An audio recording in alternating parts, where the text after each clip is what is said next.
વિરમગામ ખાતે સકલ હિન્દુ સંઘર્ષ સમિતિ દ્વારા બાંગ્લાદેશ મુદ્દે ધર્મસભા અને રેલી યોજી પ્રાંત અધિકારીને આવેદનપત્ર પાઠવ્યું। વિરમગામ શહેરમાં સકલ હિન્દુ સંઘર્ષ સમિતિ દ્વારા બાંગ્લાદેશમાં હિન્દુઓ અને હિન્દુ ધર્મ સ્થાનો ઉપર થઈ રહેલા હુમલા મુદ્દે સુથારફળી ચોક ખાતે ધર્મસભા અને હિન્દુ આક્રોશ રેલી યોજી સેવા સદન ખાતે પ્રાંત અધિકારીને આવેદનપત્ર પાઠવવામાં આવ્યું। બાંગ્લાદેશમાં હિન્દુઓ પર કરવામાં આવી રહેલા અમાનવીય અત્યાચારો વિરુદ્ધ સમગ્ર ગુજરાતના હિન્દુઓ દ્વારા આક્રોશ વ્યક્ત કરવામાં આવી રહ્યો છે, ત્યારે વિરમગામ ખાતે સકલ હિન્દુ સંઘર્ષ સમિતિના નેજા હેઠળ યોજવામાં આવેલી ધર્મસભા બાદ સુથારફળી ચોકથી સેવા સદન કચેરી સુધી હાથમાં વિવિધ બેનર, પ્લેકાર્ડ, ભગવા ધ્વજ, તિરંગા સાથે રેલી યોજી વિરમગામ પ્રાંત અધિકારીને આવેદનપત્ર પાઠવવામાં આવ્યું હતું। પ્રાંત અધિકારીને સુપરત કરાયેલા આવેદનપત્રમાં બાંગ્લાદેશમાં હિન્દુઓની સુરક્ષા અને ધર્મસ્થાનોના સંરક્ષણ માટે તાત્કાલિક પગલાં લેવા માંગણી કરવામાં આવી હતી। આ રેલીમાં વિરમગામ સહિત દેત્રોજ, નળકાંઠા, માંડલ, પાટડી, સાણંદ, દસાડા સહિતના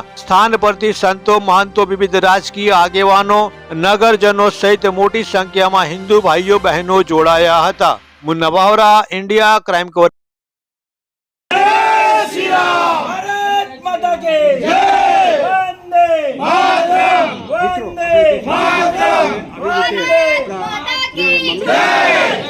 आवेदन पत्र आपવામાં આવ્યું છે। जय श्री राम, जय श्री राम, भारत माता की जय। फूल नहीं चिंगारी है, हम भारत की नारी है।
જે હિન્દુ પરિવારો ઉપર અત્યારે અત્યાચાર થઈ રહ્યો છે ઇસ્લામી કટ્ટરવાદી ત્રાસવાદીઓ દ્વારા, એના સમર્થનમાં એ હિન્દુ પરિવારોના સમર્થનમાં સમગ્ર ભારત અને વિશ્વના હિન્દુ પરિવારો એ રસ્તા ઉપર ઉમટી આવ્યા છે. એના ભાગ સ્વરૂપે સમગ્ર વિરમગામ જિલ્લામાંથી સંપૂર્ણ હિન્દુ સમાજ આજે વિરમગામમાં એક મૌન સ્વરૂપે આક્રોશ રેલી યોજીને અત્રે કલેક્ટર સાહેબને આવેદનપત્ર આપ્યું છે. સમગ્ર હિન્દુ સમાજ એ બાંગ્લાદેશ પીડિત પરિવારો સાથે છે. વહેલામાં વહેલી તકે હિન્દુ સમાજ ઉપર થતા અત્યાચાર બંધ કરવામાં આવે. આપણા પૂજનીય સંતો ચિન્મયદાસ પ્રભુને જે ધરપકડ કરવામાં આવી છે, સાથે સાથે જેટલા 9 જેટલા સાધુ સંતો પણ જેલમાં બંધ છે, એમને વહેલી તકે છુટકારો આપવામાં આવે. આપણા હિન્દુ પરિવારોને મુક્ત કરવામાં આવે.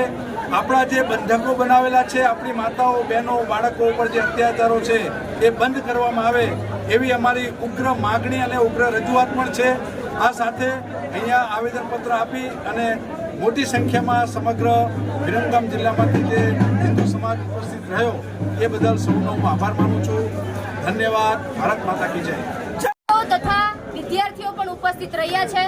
સર્વેની એક જ માંગણી છે કે બાંગ્લાદેશમાં ચાલતા હિન્દુ સમાજ ઉપર જે અત્યાચાર થાય છે, તો માનવ અધિકાર દિવસ આવે છે ત્યારે માનવ અધિકાર એ હિન્દુઓને લાગુ નથી પડતો, તો શું હિન્દુ સમાજ માટે ક્યારે પણ કંઈ આવે ત્યારે દરેક ઉપરના જે દેશ છે, આંતરરાષ્ટ્રીય દેશ છે, એ કોઈ પણ પગલાં લેવામાં શું કામે ધીમી પડી જાય છે? તો એક જ માંગ છે કે જલ્દીમાં જલ્દી હિન્દુ ધાર્મિક સ્થળો, હિન્દુ બહેન દીકરીઓ અને હિન્દુ સમાજને રક્ષણમાં બાંગ્લાદેશ ઉપર તરત ને તરત જોગવાઈ કરવામાં આવે અને તેવી અમારી માંગણી છે.